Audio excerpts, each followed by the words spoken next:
Hello, my name's Rodney Bowman, and this is my wife, Joan. I was pastor in Waller when Steve and Jann, we first met Steve and Jann. And we just want to share a few thoughts with you. We're not able to be there today, and we so wish we could, but we're going to share a little bit. Joan's going to share first. We were so excited when Jann and Steve joined our church in Waller. We became fast friends.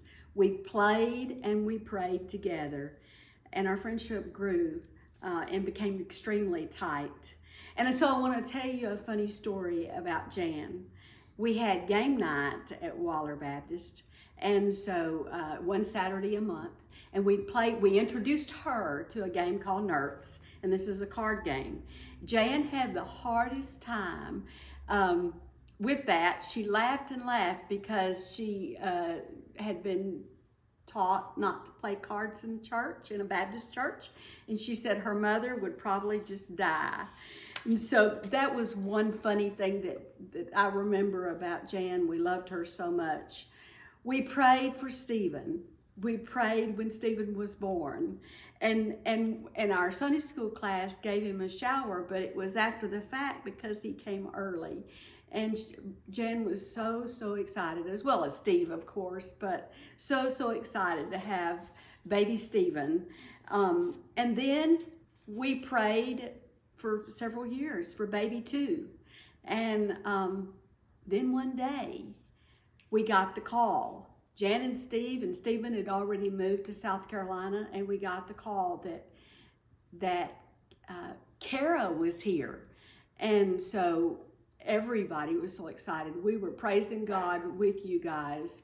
And one thing about friendships that proved true with Steve and Jann, and still true with Steve, there is a song called Friends Are Friends Forever.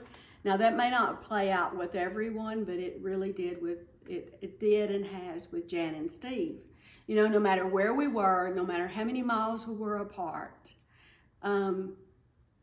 when we got together at the beach or met for dinner or whatever, somehow after years being apart, we just connected and picked up right where we left off.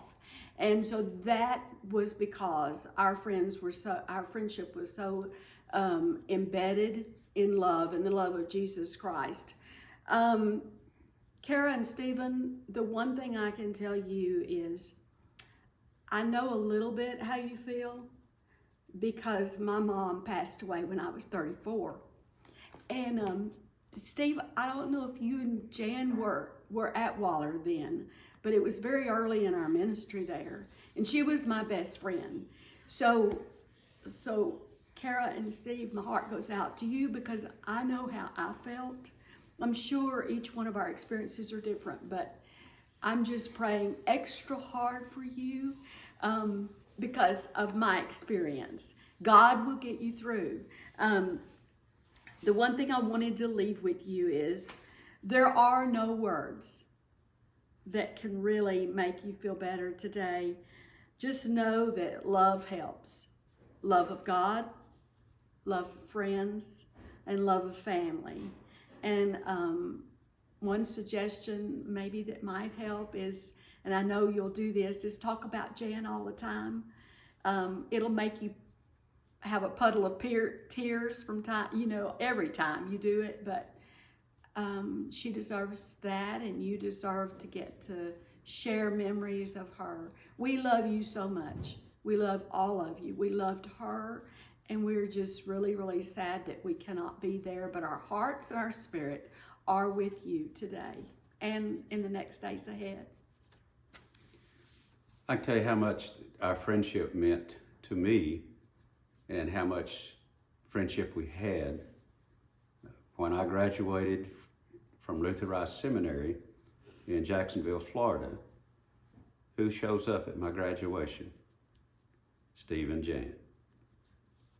Only ones, besides my family that were there, that we knew, were Steve and Jann. And that just meant, you just don't know how much that meant to us, Steve, for y'all to be there. But also, we shared vacations together several times at Gulf Shores. Just had a great time every time. And we also were able to come by their place where you are now and go out and eat 2 or 3 times. And that was special each time because we'd gone a long time without seeing each other. We do love you guys. We've loved you for years and years. You're as close of friends as we've ever had. And I just want to say this to you, and I don't know what all the pastor might tell you there today, but something that's always meant a lot to me is there's a passage of scripture in Deuteronomy 29:29, because the kids and you could be asking questions to yourself. Why did this happen? Why at this age? All kind of questions you can ask. And in Deuteronomy 29:29, it says this: there are secret things that are known only unto the Lord. Only the Lord knows. We do not have the answers in all of these situations, but our faith in God gets us through. But the rest of that verse also says, rather than being, and I'm going to just a little bit of a paraphrase, rather than being concerned about the whys and so forth that are secrets that belong only to the Lord, he says, but the things that I have given to you, that I have revealed to you, these things you are to do. We have a life to live, a life of purpose that God has given us. We must live that life in spite of losing a friend, of losing a mom, of losing a wife. God still has plans for us. So I pray that you'll fulfill those plans. We love you. We love you. God bless you.